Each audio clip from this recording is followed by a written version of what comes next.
আমি মাননীয় মন্ত্রী মহোদয়ের কাছে জানতে চাই 18 বছরের এই যে অনিয়ম, এই যে বিধি বহির্ভূতভাবে শুধু দলীয়ভাবে যে সমাজের এই প্রকল্পগুলো চালুর ব্যাপারে যে সমস্ত দুর্নীতি হয়েছে, এই দুর্নীতির ব্যাপারে আপনারা কোনো পদক্ষেপ নেবেন কিনা?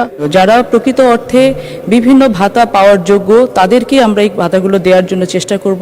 এই যে আজকে বিধবা ভাতা, বয়স্ক ভাতা, বিধ্বস্ত ভাতা, এই সব কিছুর ব্যাপারে উনি একটি সুন্দর ক্যাটাগরি এবং নিয়ম নীতির মাধ্যমেই এই প্রকল্পটি চালু করেছিলেন।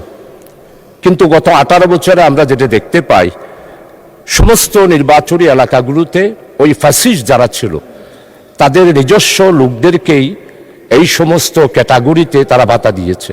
আমি মাননীয় মন্ত্রী মহোদয়ের কাছে জানতে চাই 18 বছরের এই যে অনিয়ম, এই যে বিধি বহির্ভূতভাবে শুধু দলীয়ভাবে যে সমাজের এই প্রকল্পগুলো চালুর ব্যাপারে যে সমস্ত দুর্নীতি হয়েছে, এই দুর্নীতির ব্যাপারে আপনারা কোনো পদক্ষেপ নেবেন কিনা এবং পদক্ষেপ নিলে কিভাবে বাস্তবায়ন করবেন, এক। আর 2 নাম্বার হলো যেই তালিকাটা ছিল সেই তালিকাটা তদন্ত করে সঠিক একটা তালিকা প্রণয়ন করে আমাদের বিরোধী দল, সরকারি দল, সম্মানিত সদস্যদের সাথে সেই সমাজ কল্যাণ অফিসার পরামর্শ করে একটি তালিকা প্রণয়নের জন্য আপনার পক্ষ থেকে নির্দেশ দিবেন কিনা, এই বিষয়টা আমি মাননীয় মন্ত্রী মহোদয়ের কাছে জানতে চাই।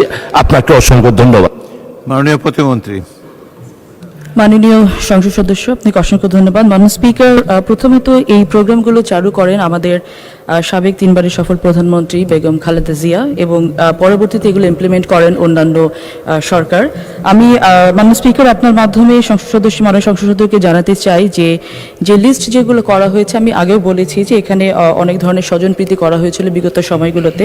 আমরা চেষ্টা করছি যে বিষয়টা লিস্টেড না, কারা প্রকৃত বেনিফিশিয়ারি হওয়ার যোগ্য সেই জিনিসটা আইডেন্টিফাই করার জন্য। বিকাশ পেমেন্টে 10,000 টাকার বেশি অফার, শপিং চলছে তো। যারা প্রকৃত অর্থে বিভিন্ন ভাতা পাওয়ার যোগ্য তাদেরকে আমরা এই ভাতাগুলো দেওয়ার জন্য চেষ্টা করব এবং অবশ্যই আমিও মনে করি যে একটি রিশাফল করে এগুলো এন্ড পর্যায়ে একটু রিচেক করে নিয়ে যদি আমরা লিস্টগুলোকে আবার ঠিক করি, আমরা সেটা করার ব্যবস্থা করব।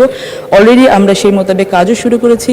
বিভিন্ন উপজেলাতে আমরা এগুলো একটি কমিটি গঠনের সিদ্ধান্ত নিয়েছি এবং সেভাবে যেন লিস্টগুলোকে রিচেক করে সত্যিকার অর্থে বেনিফিশিয়ারি তারা যেন এই কার্ডগুলো পায়, সুযোগগুলো পায়।